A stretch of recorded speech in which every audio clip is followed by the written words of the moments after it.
মহান বিজয় দিবসে মুক্তিযুদ্ধের বীর শহীদদের প্রতি শ্রদ্ধা জানাতে প্রস্তুত সাভার জাতীয় স্মৃতিসৌধ। এ বিষয়ে আরও জানাতে সাভার থেকে যুক্ত হচ্ছেন সহকর্মী রুবেল আহমেদ। আর রুবেল, আপনি জানাবেন সাভার স্মৃতিসৌধে এই মুহূর্তে কি অবস্থা রয়েছে এবং আইন শৃঙ্খলা পরিস্থিতি কতটা জোরদার করা হয়েছে, পাশাপাশি আরও একটু জানাবেন ঠিক কখন থেকে সাধারণ জনগণ সেখানে প্রবেশ করতে পারবে।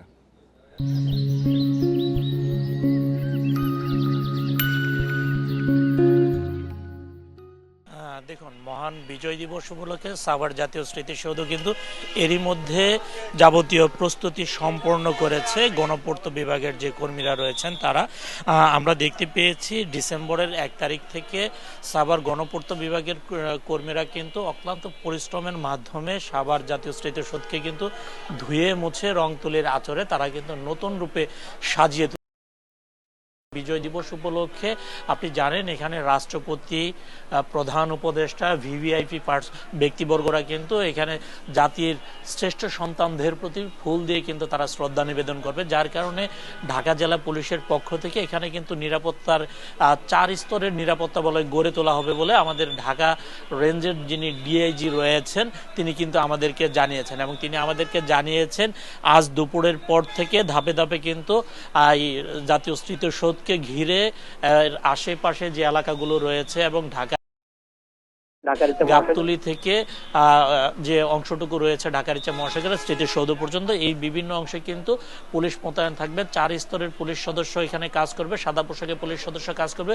আমাদেরকে ঢাকা রেঞ্জের যিনি ডিআইজি রয়েছেন তিনি আমাদেরকে জানিয়েছেন এখানে প্রায় 4000-এর মতো আইন শৃঙ্খলা রক্ষাকারী বাহিনীর সদস্যরা কিন্তু এই নিরাপত্তার দায়িত্বে তারা পালন করবে। এবং আমরা এই মুহূর্তে স্মৃতিসৌধের ভিতরে সর্বসাধারণের যে প্রবেশ সেটি কিন্তু আমরা বন্ধ দেখতে পেয়েছি, এবং গণমাধ্যম কর্মীদেরও প্রবেশের উপরে কিন্তু একটি নিষেধাজ্ঞা দেওয়া হয়েছে। শুধুমাত্র অনুমতি রয়েছে তারাই কিন্তু স্মৃতিসৌধের ভেতরে আজকে প্রবেশ করতে পারবে। এই মুহূর্তে সৌধের ভিতরে যে গোয়েন্দা সংস্থারা রয়েছে, এসএসএফ রয়েছে, তারা কিন্তু এইখানে কিন্তু তারা কাজ করছেন। তারা নিরাপত্তার বিষয়টি কিন্তু তারা পুঙ্খানুপুঙ্খানুভাবে তারা দেখছেন, এবং আমরা যতটুকু জানতে পেরেছি আজ দুপুরের পর থেকে বিভিন্ন এলাকা থেকে আইন শৃঙ্খলা রক্ষাকারী বাহিনীর সদস্যরা কিন্তু স্মৃতিসৌধের এলাকাতে আসবেন, এবং এখানে কিন্তু পুলিশের যারা ঊর্ধ্বতন রয়েছেন তারা কিন্তু ব্রিফিং করে তাদের সবাইকে যারা এখানে এই নিরাপত্তা দায়িত্ব পালন করতে আসবে তাদের কিন্তু তাদের দায়িত্বগুলো বুঝিয়ে দেওয়া হবে।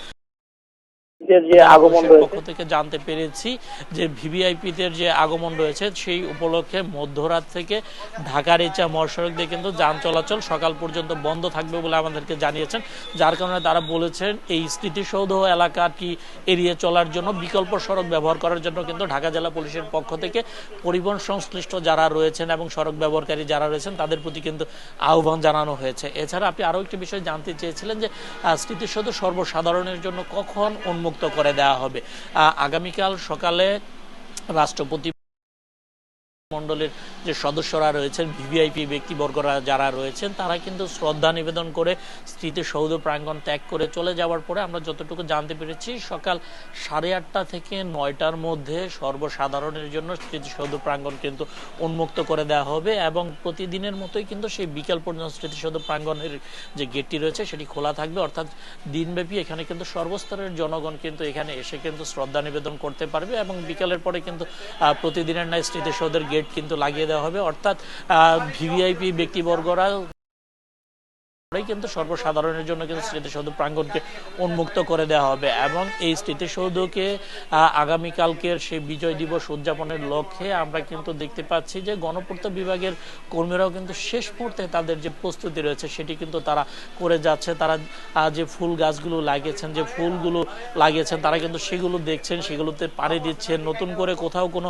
ময়লা আবর্জনার কোনো অস্তিত্ব পাওয়া যাচ্ছে কিনা সেটিও কিন্তু তারা দেখছেন, এবং এসএসএফ এর যে সদস্যরা রয়েছেন তারা কিন্তু নিরাপত্তার জন্য স্মৃতিসৌধের পুরো এলাকাটিকে কিন্তু তারা দেখছেন, এবং নিরাপত্তার স্বার্থে স্মৃতিসৌধে সর্বসাধারণের প্রবেশাধিকার সংরক্ষিত করা হয়েছে। আগামীকালকে ভিভিআইপি ব্যক্তিবর্গরা শ্রদ্ধা নিবেদন করে চলে যাওয়ার পরে স্মৃতিসৌধ প্রাঙ্গণ সর্বসাধারণের জন্য উন্মুক্ত করে দেওয়া হবে। সাভার স্মৃতিসৌধ সামনে থেকে জানাচ্ছিলেন সহকর্মী রুবেল।